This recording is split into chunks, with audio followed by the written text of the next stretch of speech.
Hi kids, welcome back to Storytime with Mrs. Eubanks. If you're not a subscriber yet, be sure to hit the subscribe button.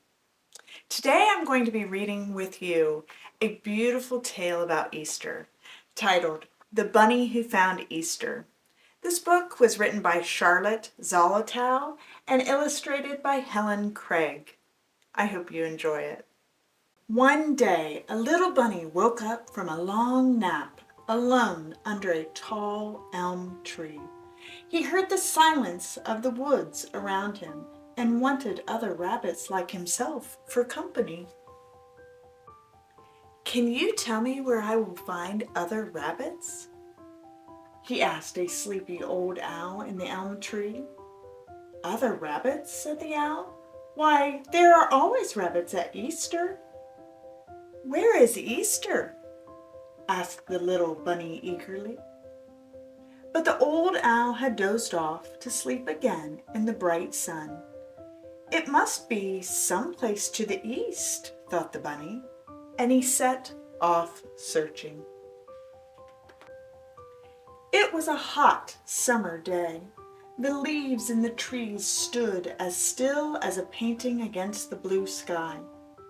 The bunny found a pool of water, and down in the water, silvery trout flashed by.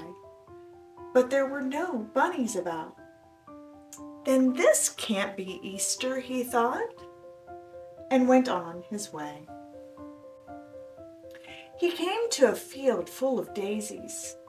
There was a hot summer daisy smell over the field, and the bunny's nose twinkled. A big, slow bumblebee hummed by, but in all that whiteness of daisies, there was no whiteness of bunnies like himself. "This isn't Easter," the bunny said, and he went on. Once he was caught in a summer storm. The sky looked like night. Suddenly a streak of lightning, the color of the stars, forked through the sky. Great rumblings rolled from one end of the world to the other. The rain came down so fast that the bunny could hardly see the mountain laurel just ahead. Slowly the rumbling rolled by. Slowly the sky brightened, and slowly the rain stopped. He could see the mountain laurel with the wet, shining leaves, each flower cup filled with one sparkling drop of rain. But he couldn't see any other bunnies shaking the rain off their wet, white fur. "Not Easter," he said sadly, and hurried on his way. Summer was nearly over. The leaves on the forest trees began to turn brown and gold and red. Dead leaves crackled under the soft rabbit hops of the little bunny who was looking for Easter. He stopped under a tree to rest, and a round, shiny, red apple fell down and startled him. It smelled of autumn and crispness. He took a bite with his two front sharp teeth. When he had crunched the apple to its seeds, he looked around and sighed. There wasn't another bunny to be seen. One day it began to snow. Soft white flakes drifted down from the sky, and the air was sharp and cold and still. When he hopped through the white drifts, he left little dark footprints in the snow. But no matter which way he hopped, his footprints never crossed other bunny footprints. The little bunny was alone in a world without rabbits. There were birds, little black sparrows like ink drops in the snow. Brown squirrels leaped about in the bare branches of the trees. Once he saw a whole family of deer slipping into the forest at dawn. But there wasn't another long-eared, pink-nosed, white furry rabbit like himself to be seen. "This can't be Easter yet," he thought, and his loneliness grew inside of him. That night, the bunny curled up in a hollow tree to keep himself warm out of the wind and sharp air. When he woke up the next morning, there was something different. It smelled. He quivered his nose and smelled hard.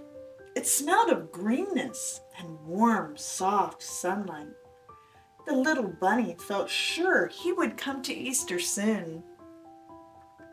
In the forest, the black twigs had little tight curled green buds. The birds were singing high up in the trees as the bunny hopped ahead, looking for Easter. Suddenly, he saw something in the muddy earth that made him stand perfectly still with excitement. Crossing in front of him and going into the woods where he had never been were little rabbit paw prints on the ground. He followed the paw prints very carefully down a hidden path. There, in a clearing, he saw someone, small and furry, resting on a mossy bank. It was another bunny.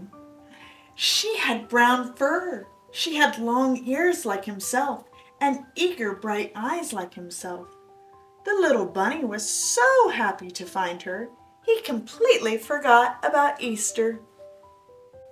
Hopping back through the forest with her, he showed her all the places he had seen on his search.